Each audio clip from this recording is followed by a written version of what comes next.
Baale biyya. Baale lafaa miti. Biyya. Wanni biyya jennuuf Ajandaa qoqqoodama kanarraa hin dubbachuu barbaadame irraa sabboonummaa guddinaa, sabboonummaa sabaa, sabboonummaa Itoophiyaa akkasuma gartee qoqqoodamiinsa baale biyya. Asii akkamitti jechuudha baale biyya akkamitti jira? Maaliif gartee uummata qoqqooda baale gartee akkamiin biyya? Dhugaadhaa gartee baale biyya jedhee kan gartee paasapoortii illee qopheesseef illee jira. Arrabsoo qoqqoodamiinsa wal jibbaa adda addaa gartee kan duriyyeen gartee karaa TikTok keessattuu gartee Facebookaa fi TikTok irratti hedduu takka gartee akka qoqqoodamaatitti illee isaan ittiin fayyadamaatiin jiran haala yeroo waliinis wal qabsiifamee kan itti gartee deemaatiin jiru kanarratti jechuudha. Kanarrattiin yaada kiyya isiniif qooduu barbaada. Ka yaada naan faallaa qabdullee ka yaadni kiyya sirriidha jettee amantulleen osoo gartee komantiin barreessine jalqaba viidiyoo kiyya yoo dandeesse dhageeffadhu gabaabsuu fi Arab Abduu Moobaala Biraahi Bagar deebiidhaan gara chaanaala kiyyaa dhuftan isiniin jira. Dhiheenya kana sabboonummaa godina ufaa taanu nuti gartee wal haa beeknu wal haa jajjabeeffannu jechuutu leellifama. Sabboonummaa gosaa, sabboonummaa godinaa, sabboonummaa kutaa, sabboonummaa naannoo tokkoo jechuudha. Akkasumas keessatti gartee gosa gosaanillee jira. Dura tokko fame kan Ustaaz Suufiyaanitti osoo achi hin dabarre ani akka nama tokkootitti sabboonummaa godinaatitti amanu. Ammas warroota gartee waa'ee gandaa kana qabatee deddeemu amala isaan qaban tokkotu jira waan ajaa'ibsiiserra waan hunda manaaxirii isaaniitiin laalu jecha namni kamuu dubbatee fi yaada namni kamuyyuu ibsate manaaxirii isaanii san qofaan argu yoo waan inni jedhu san deeggarte haizu ati jabaadha siin jedhu yoo faallaa isaanii san deemte waa lama tokko sodaata siin jedhan jechuun nama ufitti amantummaa hin qabne jechuun ufitti amantummaa akkaati godina akka sanitti leellisu yookiin ammoo gartee kutaa leellisu kutaa ofii jaalachuu sabboonummaa kutaa jechuudha. Sabboonummaa kutaa namni hin qabne jiru uumamaan bakka dhalootaa bakka gartee hidda isaa bakka handhuurri isaa itti awwaalamte kuni waan uumamaati waan gartee rabbii waliin nama uumeedha tana namni haaluu hin jiru jechuudha. Garuu ajandaalee gartee as keessa dabaramee ansi caalaa atinaa gadii adinaa olii akkas jettee akkas jechuun qabduu kana goote jedhamee as keessa deddeebamu kanaadha malee an akkasitti naaf hubachuu ilaalcha waliillee hubatuu hin danda'an namoonni namni tokko akkam seetan nama gartee sabboonummaa godinaa, sabboonummaa gartee gosaa, sabboonummaa sabaa, sabboonummaa biyya akka Itoophiyaatitti fakkeenyaaf warri kaabaa warri Amaaraa kun fa'aa jechuudha. Akkasitti amanuun bira duraan fa'aa akkasiin beekamu. Sabboonummaa kun gosa adda addaa qaba. Nama gartee sabboonummaa amantiitiin deemutu jira. Ilaalcha garaagarummaa waa'ee kanaallee kan hin beekne namni tokko gartee fakkeenyaaf ilaalcha akkasii qaba jedhee ilaalcha isaa sanillee kan hin beeknetu jira. Yoo faallaa isaa dubbate bakka atuyyuu gandummaa qabdaa atuyyuu gartee waan ganda kee jaalattuuf irraa caffartaa ebalu waan ganda kee ta'eef irraa dubbatte ebalu waan ganda kee hin ta'iniif irraa dubbatte waan akkana kana yaada kana siif gumaachuu jechuudha. Tole hayyee mee jalqaba irratti waa'ee sabboonummaa godinaa kan jumlaa kanarratti achi deebinaa haasawa gartee Ustaaz Suufiyaan dubbatan kan keessaa murame sooshaal miidiyaa kanarra deemu kana haga xiqqoo tana mee dhageeffadhaa. Kamu baale biyya qajeelatti hubadha. Baale lafaa miti biyya. Wanni biyya jennuuf Oromootu asii ka'e. Oromummaattu asii ka'e. Gootattu as keessaa bahe. Hayyuuttu as keessaa yaa'e. Baratattu biyya kanaa bahe. Warra lafee isaa cabsettu as keessaa bahe. Kanaaf biyya jenna. Lafa qofaa miti. Lafa rabbitti uume, ardii rabbitti uume, biyya rabbi. Viidiyoo kana gama lameen irraayyuu kan fudhatameetiin deemu kan gartee baale biyya jedheetiin dhiichisaa jirulleen akkasuma gartee kan akkamitti baale maqaan jedhamu gartee dhahama aarsummaa waakkate jedheetiin gartee kan akkasitti Ustaaz Suufiyaan irratti duruu fi kan gartee isaan maqaa gadi garagalchu kan gartee arrabsoo bira dabreetiin maqaa Sumaalee kennuufillee agarre. Ustaaz Suufiyaan hayyuu guddaa gartee sadarkaa biyya keenyaatitti sadarkaa gartee godinaattis sadarkaa naannoo Oromiyaattis sadarkaa Itoophiyaatittis nama biyyi teennaa ni qabdi biyya saniif gartee waa hojjetee jira waa hojjetuudhaaf deema waa hojjetaa jira jedhameetiin yaamamuu fi adda durummaadhaan maqaan isaanii ka'uu fi akkasumatti gartee kan argaatiin jiru keessaa nama tokko jechuudha. Kallattii hundaaniyyuu jechuudha nama gartee rabbiin beekumsa hundaaniyyuu badhaasee beekumsa amantiitiinis gartee kan saayinsii addunyaatiin illee jechuudha. Nama guddaa akkasiiti kaa jechuun seenaa isaanii isin himuu fi miti walumaan beeyna waan ta'eef Ustaaz Suufiyaan duuba asirratti keessummoota gartee Finfinnee irraa dhufan saniidha. Warra simatamaatiin jiru keessaa tokko jechuudha Ustaaz Suufiyaan. Sagantaa guddaadha achirratti olamaa'ii gurguddaa namoota gurguddaa hedduudha achirra kan argame. Viidiyoo kanarratti ammoo dhumarratti illee namoonni hedduun viidiyoo sana haga dhumaatitti iyyuu hin dhageeffanne liif deemaa kan ture san keessatti dhumarratti viidiyoo haasa'ame fakkeenyaaf kanaan wal hiiku kanaan wal fakkaatu namoota gartee mufachiisee fi kan gammachiise illee viidiyoo sana haga dhumaa osoo dhageeffatan iyyuu silaa deebisaa haga tokko irraa argatan jedhee yaada. Amma jechi gartee Ustaaz Suufiyaan dubbatan kuni baale biyyaadha. Tokkoffaa akkamitti gartee Ustaaz Suufiyaan baale biyyaa akkamitti gartee jedheetiin yookiin arsummaa waakkate yookiin baale biyyaa akkamitti jedhee qoqqoodamaa akkamitti ruuf tahaa ka jedhu namoota gartee isarratti duulanii fi baale biyyaa akkaataa gartee amma isaan ittiin jedhan kanatti as keessatti waa'ee gosaan kaafne Ustaaz Suufiyaan. Wanni isaan irratti gartee argamanis baale waan baalee wal qabatu waan gartee baalee irratti taa'ame san irratti argamuudhaa fi hayyoota gurguddoo waliin Finfinnee irraa kaaniiti kan dhufan waa'ee baalee irra dhaabbataniiti kan isaan dubbachaatiin turan. Kaleessallee akkana turte baalee har'allee seenama gartee kaleessaa san isin haaromsaa jirtan. Kabiraallee gartee kanarraa akka barumsa fudhatudha. Baalee biyya lafa wanni jedhamu kuni waan xiqqoo ta'uudha ibsa. Akkuma addunyaa kana gartee addunyaa kana guutuu yeroo yaamtu fakkeenyaaf amma biyya hin jettu. Ardii jedhama mee fakkeenyaaf. Akkaataan Ustaaz Suufiyaanitti biyya jechuu barbaadan waa'ee gosaatiin wal qabsiisanii waa'ee gartee arsummaatiin wal qabsiisaniitiin waa'ee biyyaa dubbataa jiran waa'ee naannoo dubbataa jiran biyya alaabaa isii dhaabbatte osoo hin tahin biyya bal'oo seenaa akkasii qabduu kan akkanaa qabdu kan jedhudha.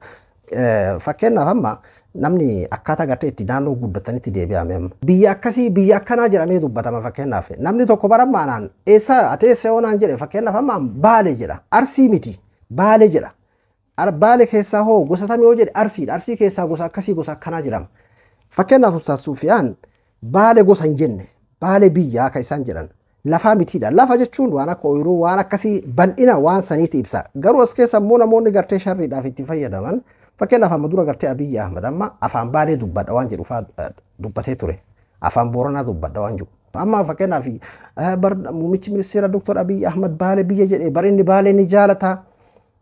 Baalee akkasii Baalee akkana namoota jedhanii akkasitti sanis leellisan faadhaan arge. Jechuun namoota gartee siyaasaa kan akka faafilee gizaa yookiin gartee qoqqoodeetiin akka barbaade itti taphachuudhaaf yookiin gartee qoqqoodee gartee gowwoomsee waan barbaade gartee keessaa fudhatuudhaaf akkas jedhu osoo hin taane Ustaaz Suufiyaan anaa fi si caala gartee waa'ee arsoomaa beeku, waa'ee gartee Baaleetis beeku, waa'ee gartee arsummaatillee beeku jechuudha. As keessatti osoo gartee fakkeenyaaf Baalee gosa jedhame dhugaadha waan nama dallansiisu. Baalee biyya hogguu jedhame iyyuu barate gara sabboonummaa godinaattillee kan as deebinu taate Baalee biyya yeroo jedhamu arsii faarsanii jechumaa bara. Fakkeenyaaf arsummaan uummata asirra gartee qubatu gartee kan gosti isaa arsii ta'uudha waan gartee namni kennuuf yookiin waan namni ofirraa buusuuf waan namni namarraa fudhatu waan akkasii osoo hin tahin waan dhiigaa dhalootaati jechuudha. Arsummaan dhiigaa dhaloota. Baalee biyya bal'oo sanirra gartee kan qubatu uummata arsiiti. Seenaan tokko tokko barsii koomando wanni jedhamu iyyuu hin jiru ilmaan arsiiti waan jedhamudha gadabdiidha Baalee irra gartee kan qubatu jechuudha. Kalammataa namootuma Baalee moonnummaa jedhu kun itti ulfaatutu jira. Maybe maqaa tokkummaa jedhu kana walitti gartee sufuudhaaf jedheeti yaada. Wanni tokko wanni gartee nuti hubachuu qabnu maqaan sirriidha maqaalee gaarreenii maqaa laggeenii maqaa gartee amma wahirraa moggaafame seenaa wahirraa akka Baalee gadabdiidha Harargee jedhamu kanaadha malee maqaan gosa akka Arsii Boorana Gujii jedhamu kun hayyoonni illee yeroo garagaraatitti kun akka gartee sirrii hin ta'in akka gartee qoqqoodamaa fi warri gartee gabroonfattoonni maqaa kana akkasiin gartee moggaasan yeroo garagaraatti ni dubbatanii jechuudha. Kan yeroo hedduu nama qoqqoodullee waan akkana kana kan argaatiin jirullee jechuudha. Kanaafuu Baalee wanni jedhamu sirriidha. Inumaa yoo gamanas deebine Arsii jedhameetiin namni uf waamutu sirrii miti jechuudha. Yoo kara gosummaatitti as deebine malee namni tokko inni gosa kami Arsiidha. Garuu biyya yookiin lafa himataa jira yoo ta'e Baalee diidaa gadabiidha jechuudha. Ati amma eessaati yoo siin jedhan gosa keetii mi jalqaba kanatti himattu biyya keetii bakka dhaloota keetiitii himatta waan ta'eef jechuudha. Kanaafuu gartee namoonni akka ummatti Baalema wannummaan jedhamu kuniyyuu yookiin akka waan gartee ummata addaan qooduudha yookiin akka waan gartee ummata godinaan addaan qoodachuudhaaf jedhamee tokkotti namoonni gartee akkasii kaalkuleet godhanis yeroo garagaraatitti ni mul'ata kunillee anan sirriidha jedheetiin hin fudhu. Kabraa wallaaltotatu jira. Akkaatuma waanuma gartee duraan gaafa ijoollummaadha. Namni bakka itti dhalate sadii ala kuni bar waanuma gartee bakka hundaa jiru beeki. Waan yookiin Oromoo qofaa Itoophiyaa qofaatiin akkuma addunyaatitti waan jirudha. Atilleen gaafa ganda jirtu yoo diidaa dhalate Baalee waan jedhamu akkuma gartee godina kamiititti iyyuu waan isarraa addaa waan addaa wahii godheetuma akkasumatti ilaala. Akkasuma gartee ka Baalee jirulleen Baalee ala waan biraa akkasumatti waan maqaan Arsii maqaa gosaatiin mogga'ee jiruu fi Arsii waan jedhamu waan addaa wahiitti ilaala. Tokko tokko jechuun wallaalaan gosuma isaa ta'uu kan beekne jira jechuudha.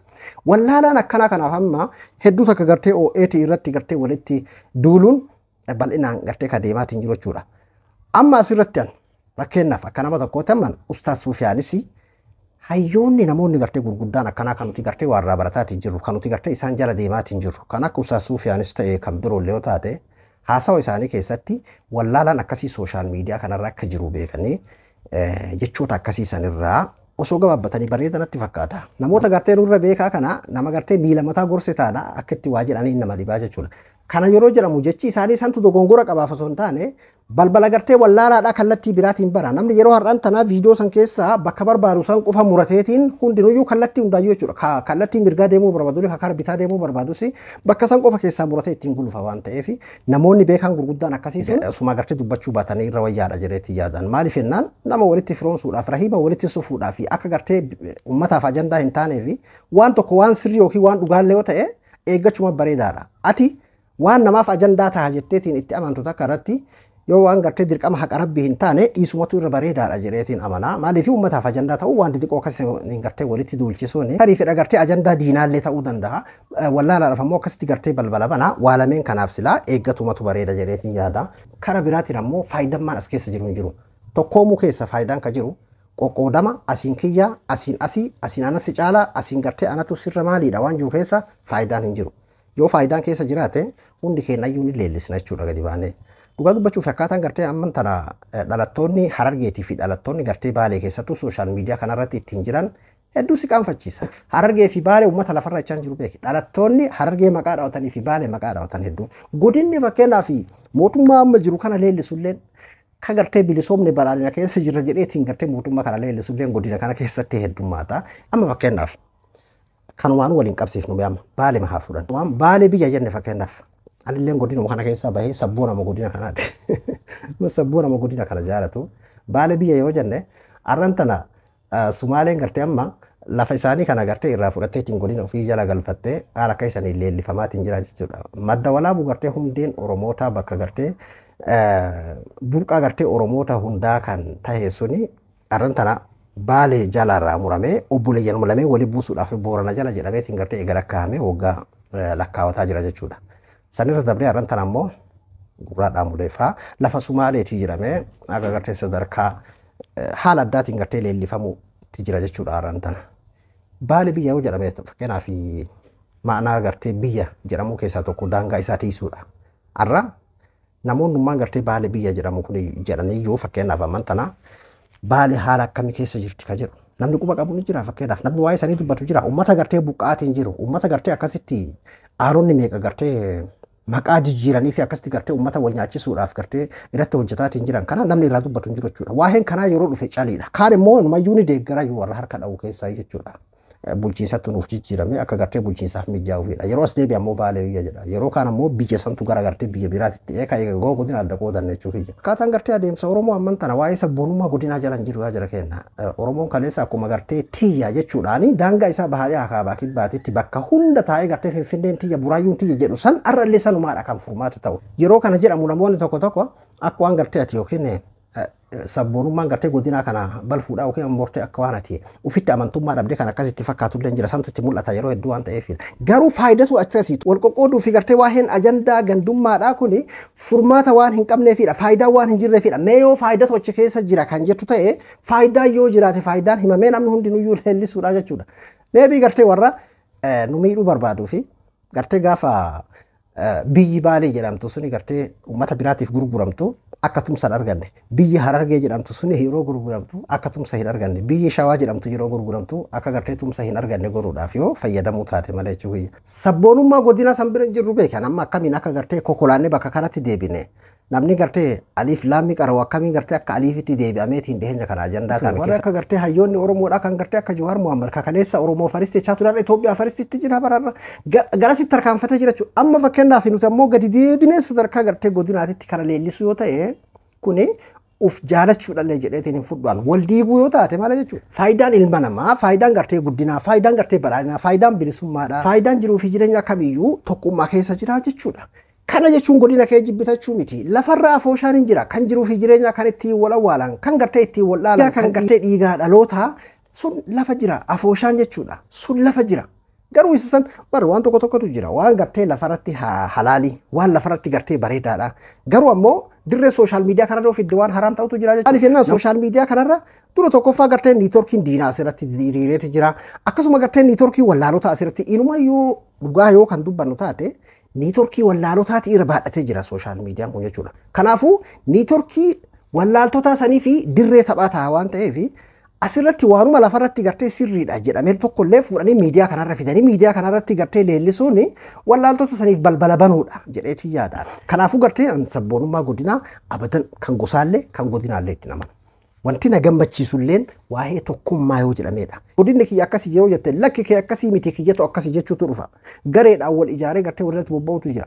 Akkasuma gartee kafaloo barbaada waa meeqa hojjetu. Waan akkasii saniif karaa saaqa waan ta'eef an karaa kamiiniyyuu hin deeggaru sabboonummaa godinaa gartee kan amma deemaa jiru sadarkaa keenyallee miti gadi xiqqaachuudha jedheetii yaada. Eega aliif laamii geette aliifitti gadi deebi'uudha jedheetii yaadaan. Eega gartee baratteetiin fixxee aabaa caadatti gartee gadi deebitee qubee barachuu akka tahuutittiin fudhadhaa jechuudhaan. Osoo faayidaa ka buusu ta'ee hundi keenya yoo itti hirmaanneetiin harka dhooyina tura jechuudha. Faayidaa inni fidu hin jiru waan ta'eef mee faayidaa akkanaa buusa jedhi namnummaan tokko mee fakkeenyaaf kagartee wanni kun isinii galee leellisaa jirtanis mee faayidaa akkanaa buusa jedhi fakkeenyaaf katabi komantii kana jalatti nuun fakkaattu yoo qaanyiidha yoo jedheetii yaadaan akkamitti bakka sanii gaddee birarree fagaannee bakka san bira dabarree jirraa bara hayi. Kanaafuu gartee uummanni gamaa gamanaa uummanni gartee gosaan Arsii kan Baalee Diidaa Gadabii fi gartee Laangannoo irra qubatulleen jaalalarraa akkamitti gartee qoqqoodamna tokko haa taanu jechuu irraa malee gartee kan akkasti gartee walii harkifatu waan isin beekuu qabdan fakkeenyaaf ijoolleen gartee dhalattootaan Baalee kan gartee wallaalummaan isin boojeessi ijoolleen fakkeenyaaf nuti gartee walitti Arsii takka warri jedhus hammeenya biraatii fi miti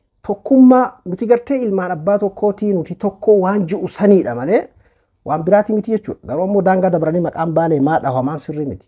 Silaa maqaa gartee gosaa kan qoqqooduudhaa fi diinni tolfate saniidha yookaan dhahamuu qabne ture maqaan gosaa kabajaan taa'uu qaba maqaan biyyaa maqaa waan biraatiin mogga'uu qaba ture jechuudha. Kanaafuu wanni tokko wanni nuti gartee dagatuu hin qabne Oromoon akkuma gartee yeroo miidhame tokkummaadhaan walii tumsu akkasitti tokkummaadhaan walii dhaabbatu san kara godinaa sabboonummaa godinaatti illee os deebine wanni akka ilmaan Arsii wal jaalatu hin jiru kara gartee godinaatti os deebine. Baalee fi Diidaa Gadab warri amma gartee ofii isaatii dhakaa walitti darbatu kun lameen walirraa eegan ofirraa eegaa waan jedhamutu jira beeki namni akka uummata kanaa wal jaalatu hin jiru dhugaa dubbachuuf. Ammoo qoqqoodamiinsi akkasii Oromiyaa guutuu keessa kun qabeenya rabbiin nuu kenne bal'ina gartee lafaatii fi heddumina uummataallee kan rabbiin ittiin nu badhaase ilmaan gartee namni tokko ilmaan abbaa tokkoo gartee kan akkanumatti dhuunfaadhaan dhalatan iyyuu namni ilmaan 10 qabuu fi namni ilmaan 2 qabu tokko miti. Kan ilmaan 2 qabutu irra ilmaan lameen sun walitti meebii tokkummaa yookiin wal jaalala qabaatu danda'an. Kan ilmaan 10 dhale sun gara harkifatuudhaan irra caalu jechuudha. Akkasuma waan biraatii miti jechuudha. Kanaafuu gartee warri ajandaa xixiqqoo akkasii kanarratti gartee bobbaatanii itti beenzila itti naqxanii dhaabbadhaatiif ilaalaa Ustaas Sufiyaan nama gartee biyyaaf hojjetaa ture nama akkasuma gartee hojjetaatiin jirudha. Ani biyyaaf maal hojjedhe waan jedhu laaluu qabda jalqaba gartee namoota gurguddaa akkasii sanii waa jechuun duratti jechuudha. Kara biraatiin sabboonummaan godinaa eessaan iyyuu siin gahu. Yoo namni gartee waan kana dhaamsuudhaaf dubbatullee ati manaatsirima kee qofaan arguu sanirraa maaliif jedhame wanni kun ka jedhu bal'iftee osoo yaaddee bareeda jedheetii yaada. Kanaafuu akkasii gartee wal eeggannee kabajaan waliin haa deemnu isiniin jechuu barbaadeeti. Naannoo Abduu Mobaala Biraayii hanga qophii biraatti waliin deebinutti nagaan naa tura.